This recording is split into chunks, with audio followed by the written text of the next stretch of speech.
ఏపీలో ఇప్పుడు Rushikonda Mahal hot topic గా మారింది. ఉత్తరాంధ్ర అభివృద్ధి పేరుతో విశాఖలో నివాసం ఉండటానికి మాజీ సీఎం జగన్ ఇంటి ఆర్భాటాలు విస్మయపరుస్తున్నాయి. ఇదేదో సాదాసీదా భవనం కాదు. 500 కోట్ల రూపాయలతో రుషికొండపై కట్టుకున్న అత్యంత ఖరీదైన palace, 5 star hotel, CM camp office, tourism project, phase 1, 2 అంటూ నాటి నాయకులు కాకమ్మ కథలు చెప్పారు.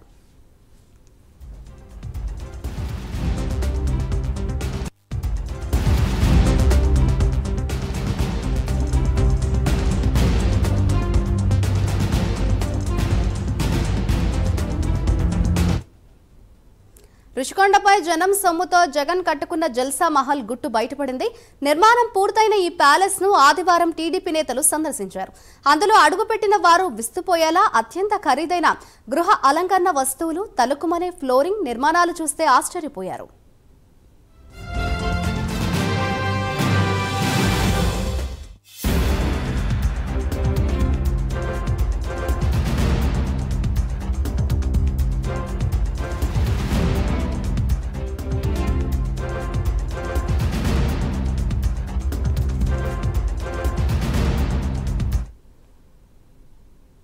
జగన్ వాడుకోవడానికి బిగించిన టాయిలెట్ కమోడ్ ధర కేవలం 13.5 లక్షలు. జగన్ ఆయన కుటుంబ సభ్యులు మాత్రమే వాడుకునేందుకు వీలుగా ఇలాంటివి 3 బిగించారు. మిగతా బాత్రూముల్లో బిగించిన కమోడ్ల ధర ఒక్కొక్కటి జస్ట్ 6 లక్షలు. ఇంటీరియర్ డిజైన్ కు 19.5 కోట్లు ఖర్చు చేశారు. రాజసౌధంలో ఏ గోడకు ఏ చిత్రం అతికించాలి, ఏ మూలన ఏ కళాఖండం పెట్టాలనే ఇంటీరియర్స్ ను ప్రత్యేకంగా డిజైన్ చేశారు. రాష్ట్రంలో ఎక్కడ ఏ పరిశ్రమ పెట్టాలని 5 ఏళ్లలో ఒక్కసారి కూడా ఆలోచించని జగన్ తన రాజసౌధానికి మాత్రం ఏ హంగు తగ్గకుండా చూసుకున్నారు. ఇదంతా కూడా జనం సొమ్మే.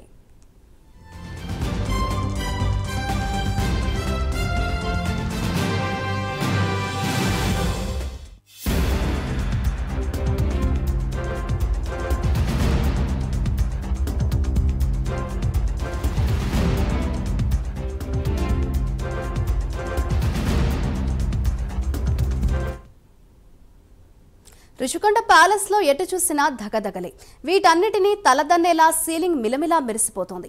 సీలింగ్ మొత్తం ఖరీదైన షాండియర్లతో నిండిపోయింది. జగన్ నివాసం ఉండాలనుకున్న బ్లాక్ లో మొత్తం 7 షాండియర్లు ఏర్పాటు చేశారు. ఒక్కో దానికి 15 లక్షలు ఖర్చు చేశారు. భవనం మొత్తం వాడిన లైట్ల ఖర్చు సపరేటే. నీటి సరఫరా, కరెంటు, సీవరేజ్ సౌకర్యాల కోసం ఇప్పటి వరకు చేసిన ఖర్చు 28 కోట్ల రూపాయలు. ఇదంతా ప్రభుత్వ ఖాతానే. పనిచేసేందుకు కూడా ప్రభుత్వ ఉద్యోగులే. కూలీలకు కూడా ప్రభుత్వ ఖజానా నుంచే కూలీ డబ్బులు చెల్లించారు.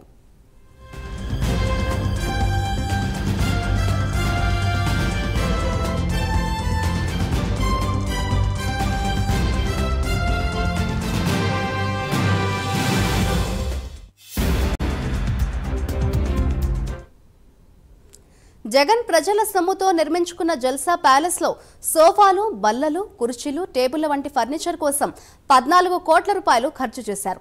ఎన్నికల్లో ఓడిపోయాక అక్క చెల్లెంబలకు, అవ్వ తాతలకు డబ్బులు పంచినా వారంతా ఓట్లు వేయలేదంటూ వాపోయిన జగన్ జనాల జేబుల్లో నుంచి లాక్కొని చేసిన ఈ జల్సా ఖర్చుల గురించి జనాలకు తెలియదనుకున్నారు. నా ఎస్సీలు, నా ఎస్టీలు, నా బీసీలు, నా మైనార్టీలు అంటూ వాగ్బానాలు పలికిన జగన్ మరి వీటి ఖర్చును ఏనాడు బయటకు పొక్కనివ్వలేదు.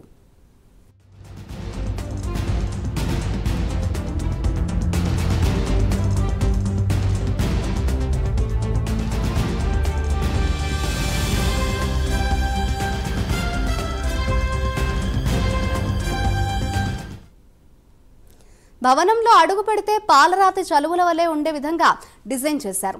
భవనం అంతా సెంట్రలైజ్డ్ ఏసీ చేయించారు. ఎక్కడ చూసినా ఫ్యాన్లే. ఏసీల పక్కన కూడా అద్భుతమైన ఫ్యాన్లు కనిపించాయి. ఒక్కో ఫ్యాన్ ధర తెలిస్తే కళ్ళు మిరుమిట్లు గొలుపుతాయి. ఒక్కో ఫ్యాన్ కు జగన్ అక్షరాల ఖర్చు చేసింది 3 లక్షలు. ఇలాంటి ఫ్యాన్లు రాజ్మహల్లో అనేకం ఉన్నాయి.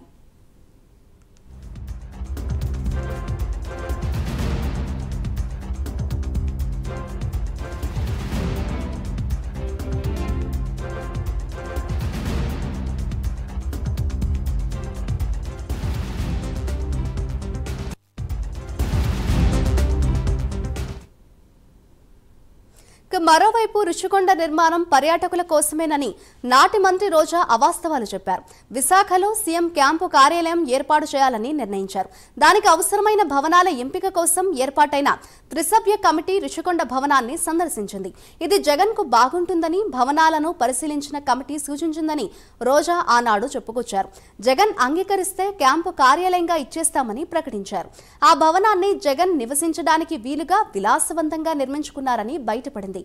అలా జగన్ కోసం అంటే జనాలు ప్రతిపక్షాలు గగ్గోలు పెడతాయని భావించిన నాటి సర్కార్ కమిటీపై తోసేసింది.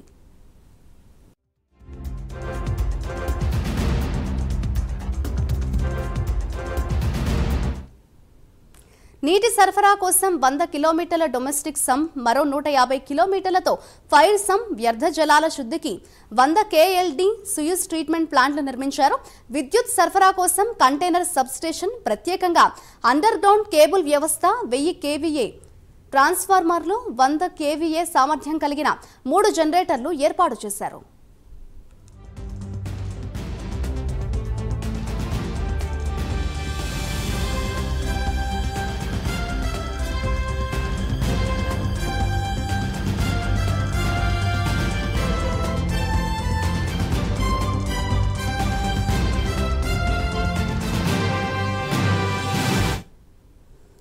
ఇంటికి ఏ వైపున ఏ చెట్లు ఉండాలి, ఎక్కడెక్కడ ఎంత ఖరీదైన లైట్లు పెట్టాలి, ఇంట్లో కిటికీలో నుంచి చూస్తే వ్యూ ఎంత ఆహ్లాదకరంగా కనిపించాలనే విధంగా తయారు చేశారు.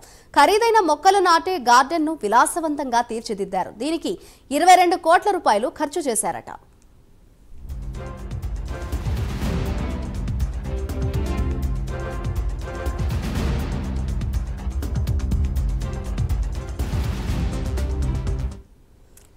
రుషికొండపై భవనాలకు 452 కోట్ల రూపాయల అంచనా వ్యయంతో 407 కోట్లు ఇప్పటికే ఖర్చు పెట్టేశారు. అవన్నీ సర్వహంగులు, ఖరీదైన అంతర్గత అలంకరణలతో ఇప్పటికే సిద్ధమైపోయాయి. అత్యంత ఖరీదైన ఫర్నిచర్ కూడా చాలా వరకు తెచ్చేశారు. మళ్లీ తానే గెలుస్తానని, ముఖ్యమంత్రిగా 30 ఏళ్ల పాటు తానే ఉంటానని జగన్ కలలు కన్నారు. అవన్నీ కలలైపోయాయి. రాజధానిని విశాఖకు మార్చేసి రుషికొండపై కొలువు తీరాలనుకున్న జగన్ ఆశలు చెదిరిపోయాయి. రుషికొండపై గతంలో పర్యాటక శాఖ నిర్మించిన చక్కగా దృఢంగా ఉన్న భవనాల్ని కూలగొట్టారు.